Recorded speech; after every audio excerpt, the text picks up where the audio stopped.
Thank you for being here. This is a marvelous time of year. It's the season where we celebrate the birth of Christ.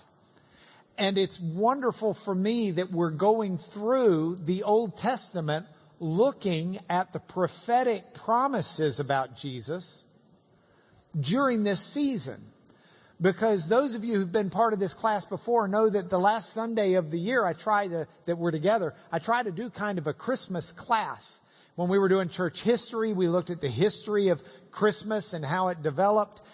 We've done a number of different things throughout the years that I've been honored to get to teach. And this year, we'll be looking with some specificity on the promises in the Old Testament about Jesus that relate to his birth itself. And so it'll be a lot of fun to look at that. So it'll still be within the spirit of the long and winding road. Now, if you're new to this class, what we're doing is we're teaching up until probably the end of January, when church-wide will start a study in Colossians that we'll be studying here. But until that time, we're going through the Old Testament in a series I've called The Long and Winding Road. It's a series about ways that we see Jesus in the Old Testament, either by direct prophecies, where God said, I'm going to do this, or through prophetic stories, where the story that unfolds is a story about Jesus. And that's what we've seen as we've looked at Moses and the Exodus. Today is our third and final section of Moses and the Exodus, in the way that it shows a prophetic story that is an image for us so that we can see Jesus in the pages of the Old Testament. Now, it's useful for us in a lot of ways. It helps us understand God. It helps affirm our faith, because it really is remarkable how prophetic those words are and how we can see that in the life, death, and work and ministry and resurrection of Jesus. But it's also important because it helps us understand the New Testament better. Because the experiences of Jesus are experiences in the Gospels that are unfolding the prophetic stories that we find in the Old Testament. Nowhere is that more apparent for me than in the story of Moses and the Ten Commandments. Now, I want to make sure we're all on the same page, but I don't want to be redundant. I don't have a lot of extra time, so we're going to do the review part of this really fast. If you find it's not making sense to you, then you can go back and watch it through the wonders of our internet team. By the way, we were late to the party yesterday and hated that, but coinciding with the start of the party was the funeral service for Edward Fudge. And he was a friend of this class, and it was neat to get to be a part of the funeral in two different ways. One is I got to speak at the funeral, and that was an honor. Edward had written his funeral out ahead of time and had specified who would be speaking and all, and that was a real treasure and a real honor. But the second way we got to be a part, and it's is for the family remembrances at the end. Edward's son Jeremy, who's a lawyer up in Dallas, took video clips from his father's life and said Dad would want to get to speak at his own funeral. He said, so I'm going to take these video clips and I'll just play them for you. And these are 7 different vignettes that speak about Edward and his life. And the first would be Edward greeting you. Your wife's in Branson, Missouri, and you came to class anyway. Kudos to you, Hank. You could have skipped today and no one would have known. Instead, you're here and Miss Carolyn's out partying in Branson. Another way that you were present and that I was present is in those video clips. It started out with one where Edward just welcomed everyone, and he said he was speaking somewhere. And he said, I'm really glad y'all showed up today. If y'all had not been here and it had just been me, it would have been pretty embarrassing. And that's the way they started out the family remembrances for the funeral. And after that, there were 6 more clips, but 2 of the clips came from Edward in this class. And so because of our video team and our internet team and our switchboard sound team and all of you people who work so hard, you made a real difference and you were present at Edward's funeral yesterday in a really neat way. So I thought you'd want to know that. And I can't end this without saying Edward Fudge actually has a really good book he wrote about how the entire Bible tells the story of Jesus. And I ought to go back and find that book and see if it's still in print. That'd be a great thing to get for y'all. But I'll go back and check. Anyway, back to the subject. So here's your quick review. Moses, extremely important character. More written about Moses than any other character in the Old Testament. In fact, we've got Moses is the one who's considered not just the source, but the subject of the first 5 books of the Old Testament. They're called the books of Moses, as well as being called the law or the Torah, which is Hebrew for law. Now, 4 of those books tell the story of Moses' life, and they tell us that Moses was a leader of God's people. He was a liberator for God's people, and he was a lawgiver for God's people. And we'll look at lawgiver today, as well as another aspect of it. But Moses had encounters with God that were unequaled by any other person in the entire history of the Bible until Jesus. And that's why the Jewish people at the time of Jesus still saw Moses as the top of the pyramid. Above even Father Abraham, Moses was the one. And so we see that in their 5 scrolls or their 5 books of Moses. The first one that doesn't mention Moses lays the foundation for the story of Moses, and that's Genesis. Exodus gives the story about Moses leading the people on their exodus out of Israel, out of Egypt. The third book is Leviticus, comes from the word Levite, because that's the book that gives the rules and instructions for living that the Levites needed for themselves and to teach others. The 4th book of Moses is called by us Numbers, and it's the book that numbers the people and shows the nation of Israel becoming one of a unified nation of faith. The last and final book is Deuteronomy, and that's one that gives Moses' speeches and his final instructions.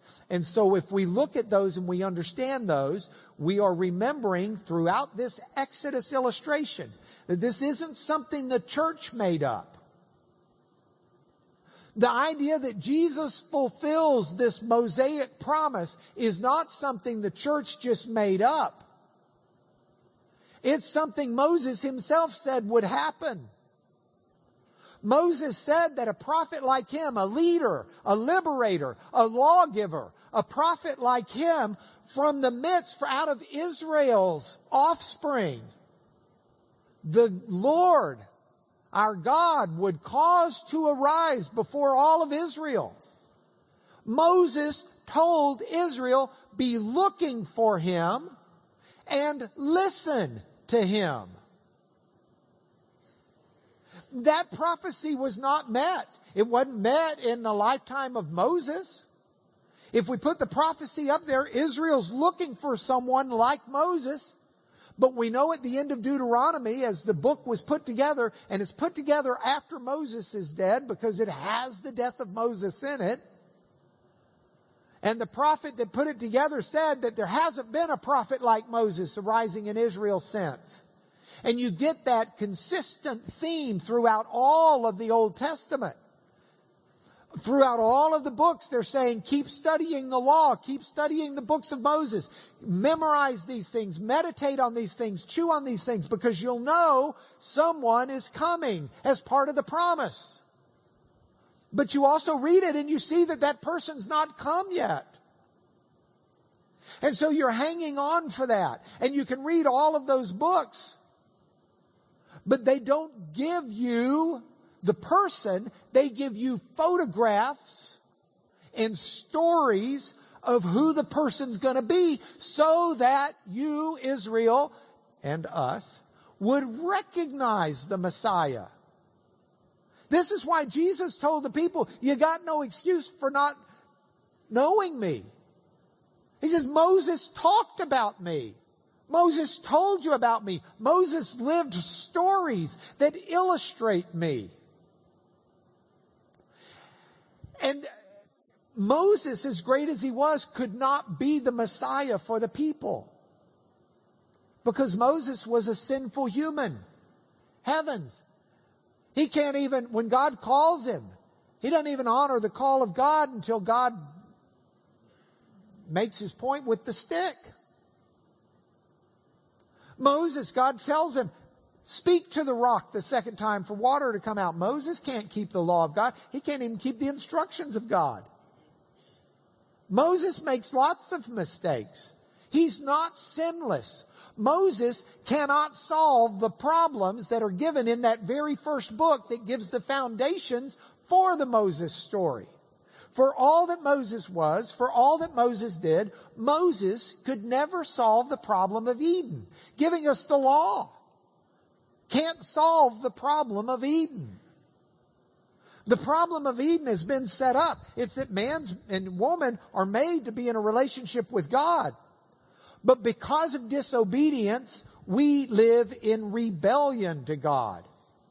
Think about it with your kids. You had to teach your kids to obey, didn't you? How many of you ever had to teach your kids to disobey? That come by that pretty natural.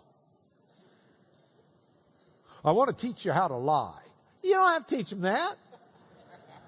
You got to teach them not to. Let me teach you how to be rebellious. You don't got to teach them that. I want to teach you to be terrible. No, that comes at 2. You don't have to teach them. You got to teach them through it. I mean, disobedience is a bondage. It's a slavery that we're born into. Now, the solution's got to be from God.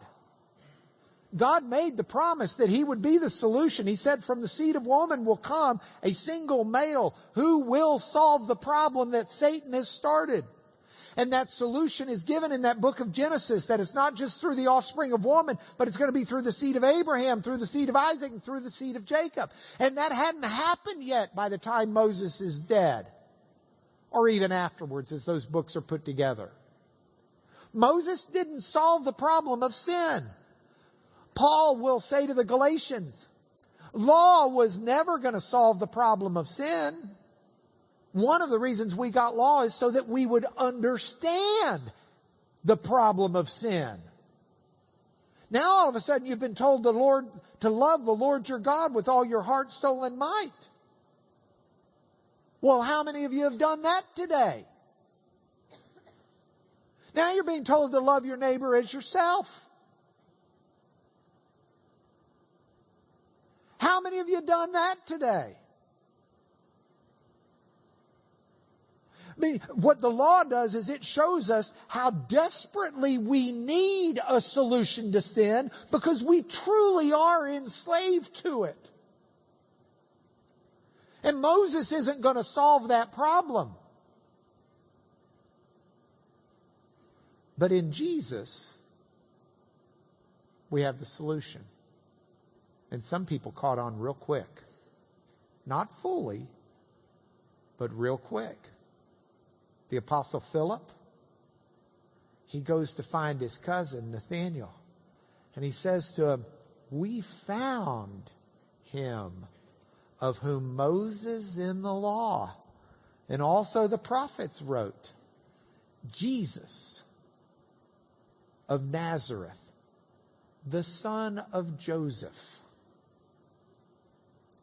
Nathanael's reply is, could anything good come out of Nazareth? It's like it was, think of Nazareth like, I don't want to say College Station. I'd say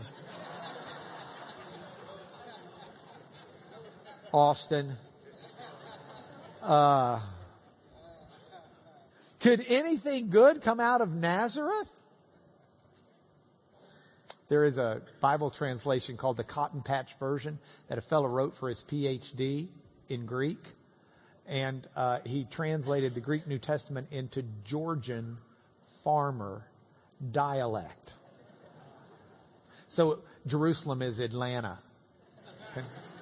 But in this passage it says, hey, you ever heard of anything useful coming out of Valdosta? That's Nazareth. And that's the thrust of this, is we finally found the person we've been looking for over 1,000 years.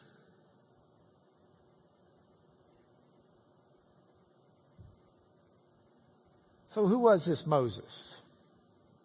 Jesus is one like Moses. Well, we talked about him getting called from within the burning bush, God giving him the message. We talked about him going down into Egypt and talked about the blood of the Lamb and how Jesus becomes that Passover blood of the Lamb. And through the blood of the Lamb, the people were redeemed from the slavery of Egypt and Pharaoh and taken to the promised land. In like manner, we are redeemed from the slavery of sin and taken to the promised land by the blood of the Lamb. Paul said it in Romans 6, 17 and 18. You who were once slaves of sin, having been set free from sin, have become slaves of righteousness. Paul talks about in 1 Corinthians 5, 6, and 8. Your boasting's not good. A little leaven leavens the whole lump. He's talking about the Exodus story. The people were told, don't put leaven in your bread. And in the Passover, you have to clear all of the leaven out of your house. The Passover, Pesach, is the celebration, the remembrance of the passing over of the angel of death by the blood of the Lamb. And he says, Christ is our Passover lamb who's been sacrificed. The blood that covers you, that allows the angel of death to pass over you, that liberates you from slavery to sin and takes you to the promised land, that is the blood of the Lamb of Jesus. That's who Moses was writing about.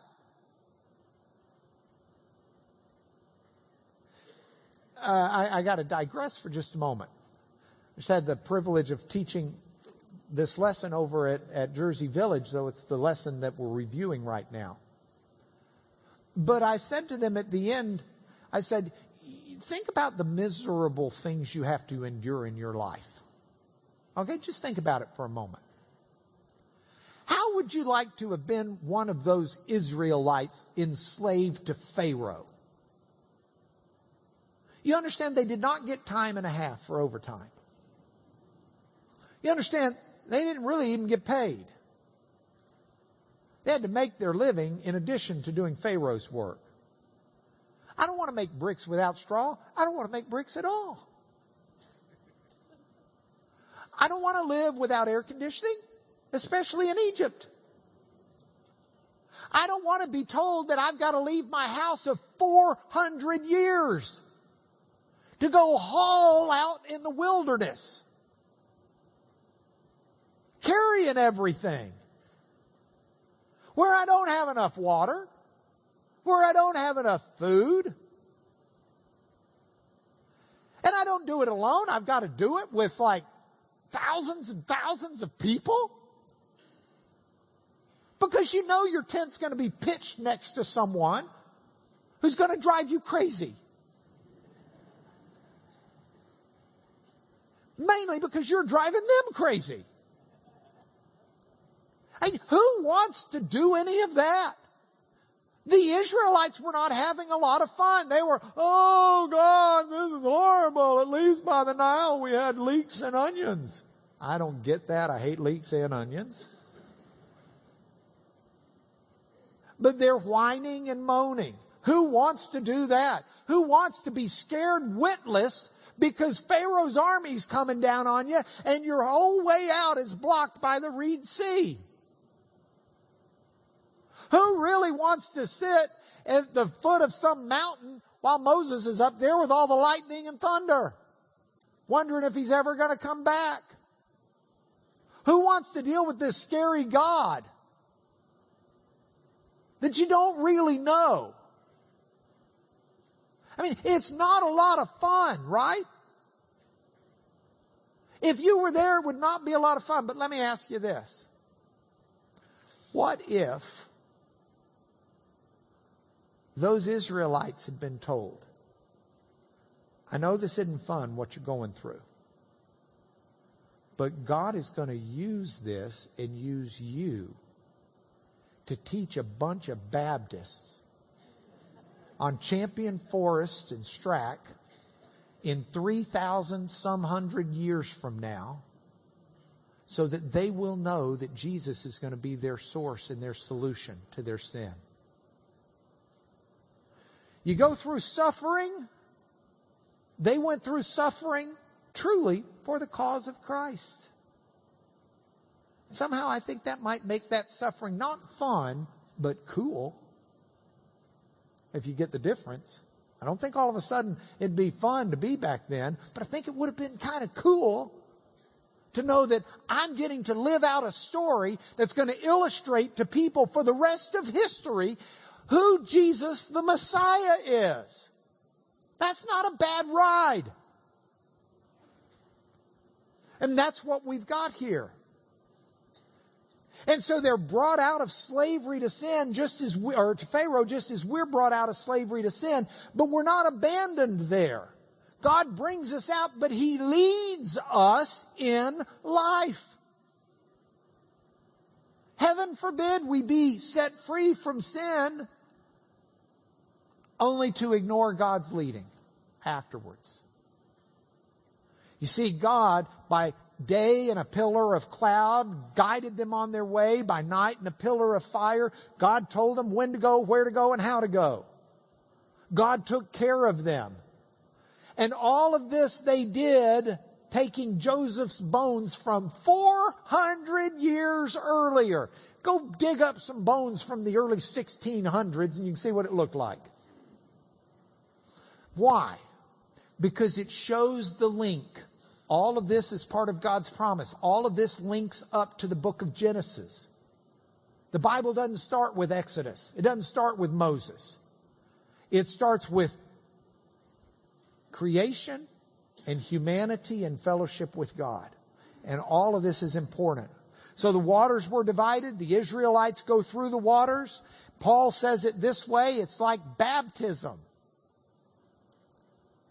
You don't have to question, do I have enough faith? You can look back at your baptism and say, hey, I put my trust in God, else that would have been a bath. But it wasn't a bath, it was a baptism. Well, but did I have enough faith? I've heard that question so many times. Look, none of you have enough faith. None of us have enough faith to get saved on our own faith. But through our faith, we get the righteousness of Jesus, including His perfect faith. He's the only one who had perfect faith. You don't. I don't. Pastor David doesn't. Pastor Brent doesn't. Hank doesn't. Mary Lee doesn't. Judge John doesn't. None of you. None of me. We don't have perfect faith, but we've got enough that we trusted God to do something we wouldn't have done otherwise. And in that, we know that the perfect faith of Jesus is a saving faith for us. We talked last week about how the Lord said to Moses, I'll rain down bread from heaven. Didn't say I'm going to cause it to come up from the rocks. It's not going to grow like a fungus. It's not going to poof appear. It's raining down from heaven because that's who Jesus is. That's the John 6 passage where Jesus said, I'm the bread of life. Whoever comes to me shall not hunger. Whoever believes in me shall not thirst. For I have come down from heaven. Jesus is echoing that. I am the bread of life. The manna sustained for a day. Except 6-day manna. That was good for 2 days. But we have Jesus forever. He only came down once, but He instills in us. He's a bread of life. He's someone we have every day of our life. He doesn't have to come down more than once. Once was sufficient because He's always present within His children and His church. We talked about how Jesus was greater than Moses. Moses, they divided the sea for him to walk on. For him to walk on dry land. Jesus just walked on it. And John inserted that story in there. So all of this is the review. I want to leave the review behind because it's taken me too long, and I want to get to the next stuff. The Lord said to Moses, this is Moses the lawgiver, "Come up to me on the mountain and wait there, that I may give you tablets of stone with the law and the commandment which," who wrote? "I have written for their instruction." God writes on stone. Doesn't just cause it to appear. He writes it on the stone. That's pretty incredible, isn't it? Seriously, isn't that incredible? Look at John 7:22 through 23. John 7:22 through 23.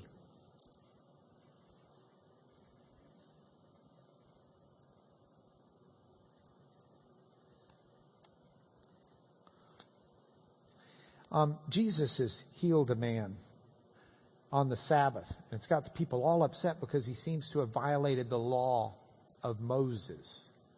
So they're ready to stone Jesus over it. Jesus said, "I did one work, and you all marvel at it." It was a miracle. "Moses gave you circumcision." Not that it's from Moses. It actually was given to Abraham. It predates Moses. "And you circumcise a man on the Sabbath. If on the Sabbath a man receives circumcision, so that the law of Moses may not be broken, are you angry with me because on the Sabbath I made a man's whole body well? Do not judge by appearances.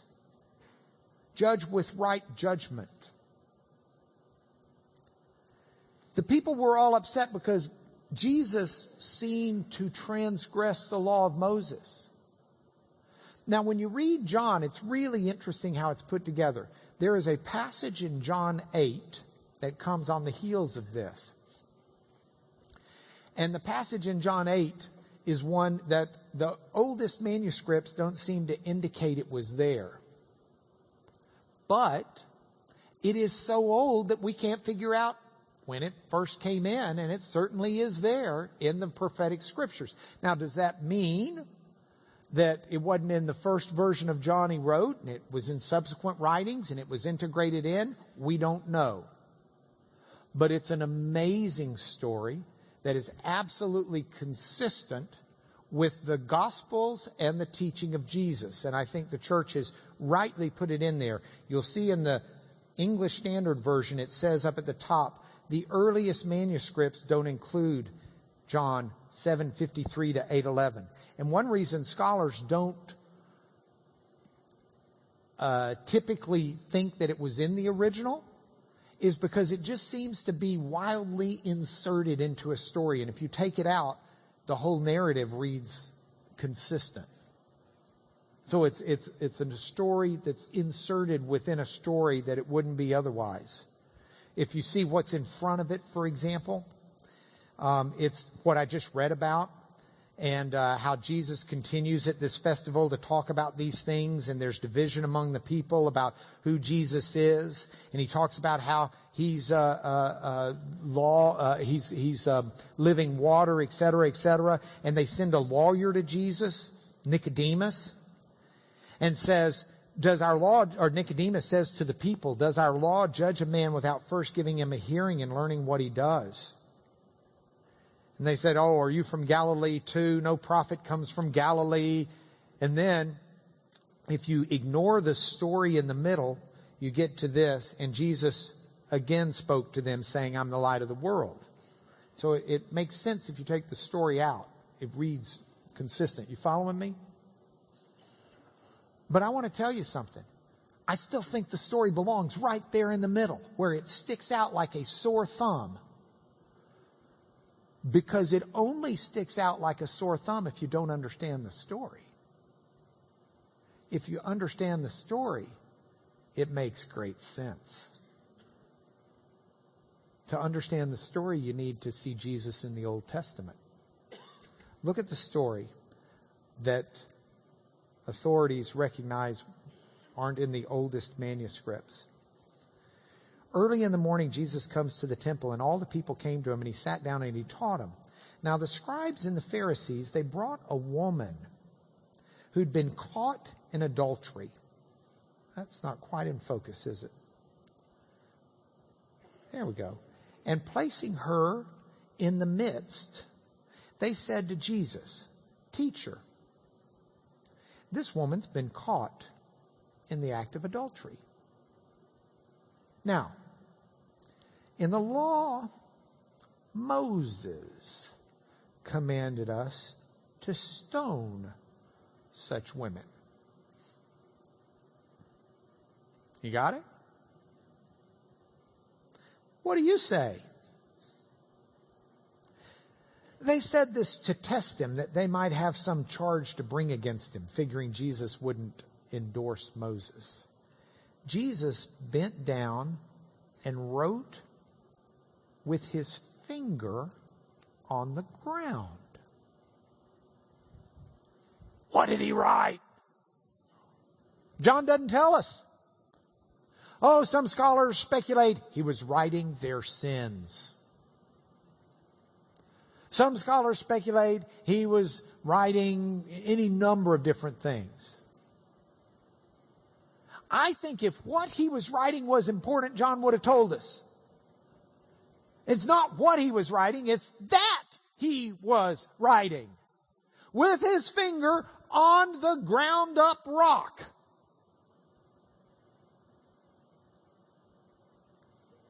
Who wrote the law with his finger? God did. Moses told us in the law. No. God told you in the law. Get your source right. Moses carried the law. God wrote the law with his finger. And Jesus is God. Don't ask Jesus what Moses said in the law. Jesus wrote the law. He can write with his finger. And that's what he's doing. It's kind of like, hey, so you want to tell me what Moses commanded you to do? Who wrote the law with his finger? And they continue. They don't get it. Bless their hearts, clueless. Continued to ask him, "Come on, Jesus. Are you stumped? Cat got your tongue? Don't know what to say? Caught you in a trap?" Jesus stands up and says, "Hey, let him who is without sin among you be the first to throw a stone." And then he bends down and he starts writing on the ground. And they kind of peter out as they realize they can't. I mean, in that entire crowd, there's only one person without sin who can throw the stone. And he didn't. That's Jesus. See, Moses gets to go up and God writes the law. Jesus is this. This is John chapter 8. This is John chapter 13, verse 34 and 35. And you might be saying, well, but they already have the law. How can Jesus be a lawgiver? The law's already been given through Moses. Jeremiah 31 through 34. Jesus is just living out the prophecies. And they needed to know this. They should know this. Jeremiah, their prophet, Jeremiah the prophet writes, Jeremiah 31, "Behold, the days are coming, declares the Lord, when I'm going to make a new covenant with the house of Israel and Judah. Not like the covenant I made with their fathers when I took them by the hand to bring them out of Egypt." the covenant they broke. This is the covenant I'll make with the house of Israel. I will put my law within them and I will write it on their hearts. The God who writes the law will write it on their hearts. And I will be their God and they will be my people. No longer shall each one teach his neighbor and his brother, saying, know the Lord. They're going to know me, from the least to the greatest, and I will forgive their iniquity and I will remember their sin no more. God will write his law on our hearts. Jesus is the lawgiver. Jesus is in your heart if you know God. You have the lawgiver in your heart. Now, in the process of this, as we go back to the PowerPoint and we go back through the Exodus, in the process of this, they go out and Moses tells them, I want you to make God says to Moses, I want you to make a sanctuary so that I may dwell in their midst. And so Moses constructs it, and God says, and I want you to make it exactly the way I tell you. And God proceeds to tell him how to make the sanctuary, the tabernacle, which is really this massive construction of tents. And it's in the holiest of holies where the Ark of the Covenant will be. And there's a place for an altar for sacrifice. And this is where God's going to dwell with the people. And God, once they make it, God descends on it in smoke and fire. They can't even go in it. And the holiest of holies, only the high priest gets to go in once a year on the Day of Atonement. But this is where God dwells with people. And when the glory of God, the Shekinah glory of God would lift up from the tabernacle and move, the people would take it all down and haul it to wherever God was going. And this is the dwelling place. The tabernacle is where God would meet those people who he had chosen and pulled out of slavery with the promised land in their future. You with me? And I say that because of John 1:14. You remember John starts his gospel out. In the beginning was the Word, and the Word was with God, and the Word was God. And then in verse 14 he says, and the Word became flesh and dwelt among us. You got it? The word dwelt in the Greek is tabernacled. Pitched his tent. John is saying that the tabernacle itself was a representation of Jesus. That it's in Jesus that God dwells with his people. Jesus is where God dwells in our midst. Jesus is where heaven meets the people. And when Jesus moves, we follow him. And we take our direction from him. And when we see Jesus, we're seeing the glory of God. Jesus is God dwelling with humanity. Jesus is the tabernacle. And so you've got passages like Exodus 25:17, which tells them as part of the tabernacle that they're supposed to make something pretty cool. Exodus 25:17. This is describing how they're going to make the Ark of the Covenant. And the Ark of the Covenant's going to have a mercy seat of pure gold. It's got angels, cherubs on top of it. And this mercy seat goes on top of the ark. There I will meet with you from above the mercy seat on the ark of the testimony. There I'll meet with you. There I'll speak with you about all that I'll give you in commandment for the people of Israel. It's this mercy seat.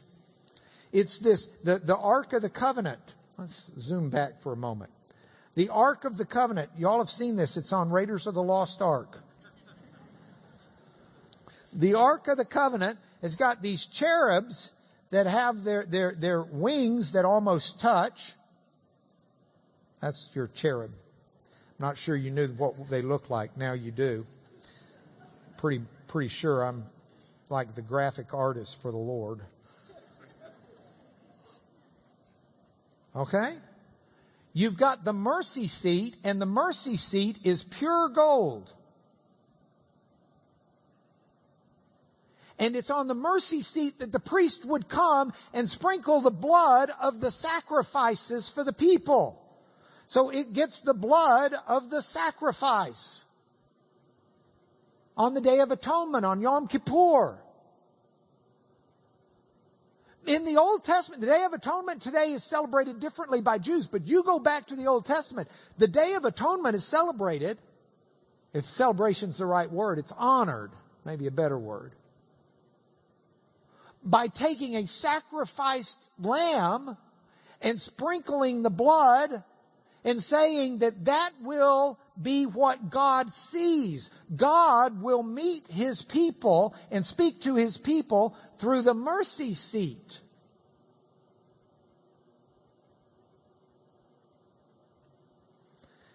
The Greek word that's used to translate this, mercy seat,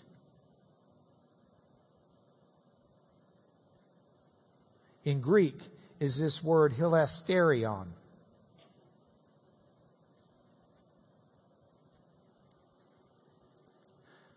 Hilasterion.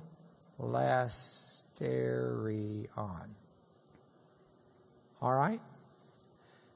And I tell you that because, how am I doing time-wise?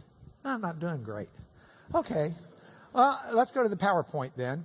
And you can at least get the scriptures, and this is in the handout if you want to get it. If you don't already have it, email Brent.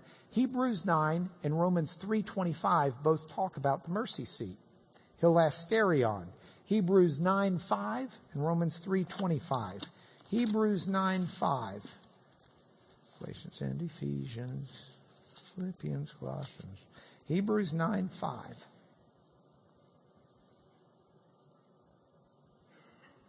He's talking about the first covenant had regulations for worship. A tent was prepared. This is the tabernacle. The first section had the lampstand and the table and the bread of presence. It's called the holy place. Behind this, a second curtain was the most holy place, the Holy of Holies. It had a golden altar of incense and the Ark of the Covenant covered on all sides with gold. There was a golden urn holding manna, Aaron's staff that budded, and the tablets of the covenant. And above it were the cherubim of glory overshadowing the hilasterion, the mercy seat. Of these things we cannot now speak in detail. That's all he had time for. Romans 3:25. Romans 3:25, Paul is talking.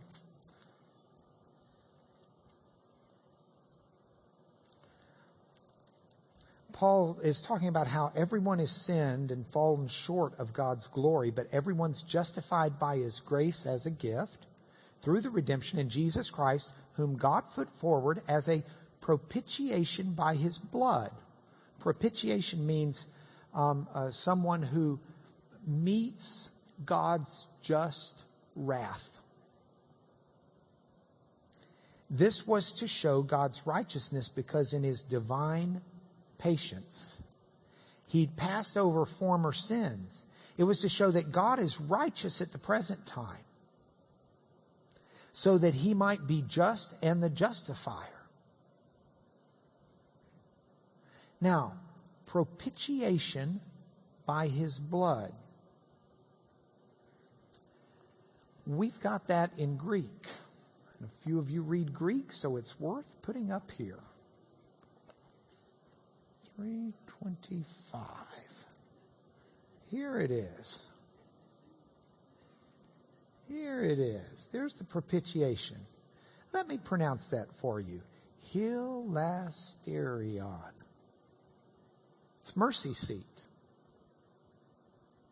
Jesus is the mercy seat. Paul's using the word mercy seat. It's just translated by the ESV, propitiation, because that's the function of the blood that was sprinkled on the mercy seat, to meet the just demands of a just God and a righteous God. But that hilasterion that we were looking at is Jesus. Because Jesus is where the atoning is done and it's where God meets us, and it's where God instructs us, and it's where God forgives us. Jesus is the mercy seat. And so, yes, Moses was told to make it, and make it clearly that way, because it fulfilled a purpose. And that's what it was. So, what do we have? Prophet like Moses finally comes. We don't have time for this. We need to get to the points for home. So let me zoom quickly and read it in the lesson. There we go. We're getting there. We're getting there. We're getting there. Bam, bam, bam, bam, bam, bam, bam, bam, bam, bam, bam, bam, bam, bam, bam, bam, bam, bam, bam. We could stay till 2. Clearly, I did this on the airplane. Okay. Here we go. Let's start here. Know the Lord, for I will forgive their iniquity, and I will remember their sin no more. That's what we've got in Jesus. It's been prophesied for thousands of years. It's why the church caught fire and so many Jews met Jesus. It's why 3,000 good Jews became Christians on the very first day of Pentecost church. So I want to know God. I want an intimate relationship with God. Because we've all sinned and fallen short of the glory of God, but we're all justified by His grace as a gift through the redemption that's in Christ Jesus, who's the mercy seat. He's the propitiation. He's the one that makes it right with God. God doesn't have to change His character to love me and to accept me and to be in fellowship with me. I've been forgiven. I've been set free. And it's a marvelous situation. Holy, holy, holy. Don't you love that song we sing? The one, heaven's mercy seat. Holy, holy, holy is the Lord God Almighty, who was and is to come. For all creation I sing. You know that one? That's it, man. Heaven's mercy seat. So now when you sing that, you gotta plug in class. If you believed Moses, Jesus said, you'd believe me. He wrote of me. He lived my life. And I can't read the story of Moses without saying, I believe. It's so clearly prophetic of Jesus. I don't know how I could read it otherwise. So with that, thank you very much. And let me bless you in the name of Jesus. We ran over 4 minutes, and I apologize. Father, it's interesting to me to run over 4 minutes when we could spend hours and hours and hours on this. The depths of your love for us, the riches of your compassion, we can't even begin to plumb, Father, in the time we've got or in the brain cells we have. But it doesn't stop us from standing in amazement, sitting in amazement at who you are and what you've done in this world for us. And so I pray that everybody who hears this message will be touched by your Spirit and moved in faith to proclaim your wondrous love in Jesus, our Lord and Savior. Amen.